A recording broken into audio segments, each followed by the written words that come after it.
তোমার মতন কত মা আছে সংসারের সব কাজ করে আবার লোকের বাড়ি কাজ করে খায়,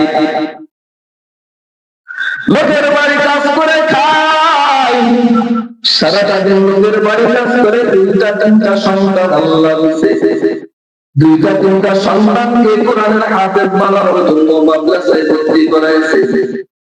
মা আমার ভোলা জেলার ঘটনা, ভোলার ভিতরে এমন একটা ঘটনা আল্লাহ ঘটাই দিয়েছে। একজন মহিলা সারাদিন লোকের বাড়িতে কাজ করে, দুইটা তিনটা সন্তান শোষ করে মাদ্রাসায় ভর্তি করাইছে।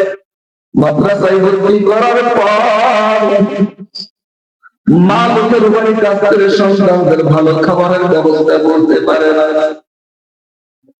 খুব কষ্ট করে করে নিজে না খেয়ে না করে সন্তানদেরকে খাওয়াই পরে কোন রকম ভাবে জীবিকা নির্বাহ করে যায়।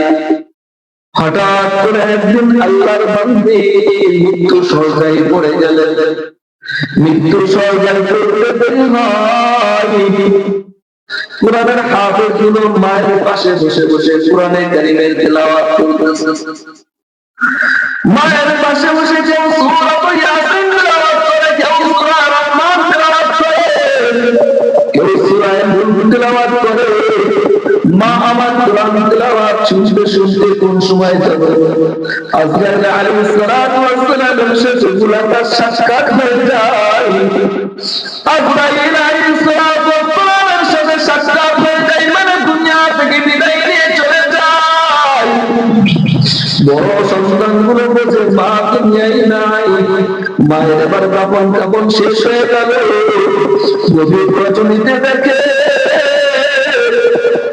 বড় ভাই ছোট ভাইদেরকে নিয়ে কোলের ভিতরে আগলে রেখে ঘুমায় গেছে। হঠাৎ করে গভীর রজনীতে দেখে ছোট ভাইটাকে পাওয়া যায় না। কি হলো ছোট ভাই কই?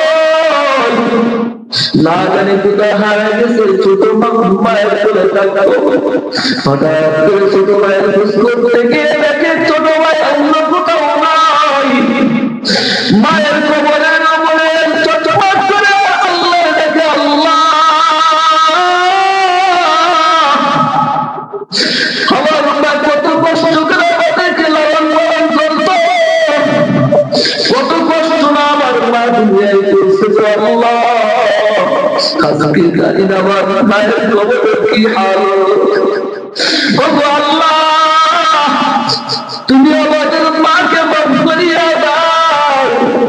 আবার আল্লাহ ওই বান্দিকে দুনিয়ার ভিতরে যাত্রা করে ওই কবর থেকে বাহির করিয়া সন্তানদেরকে সান্ত্বনা দিয়ে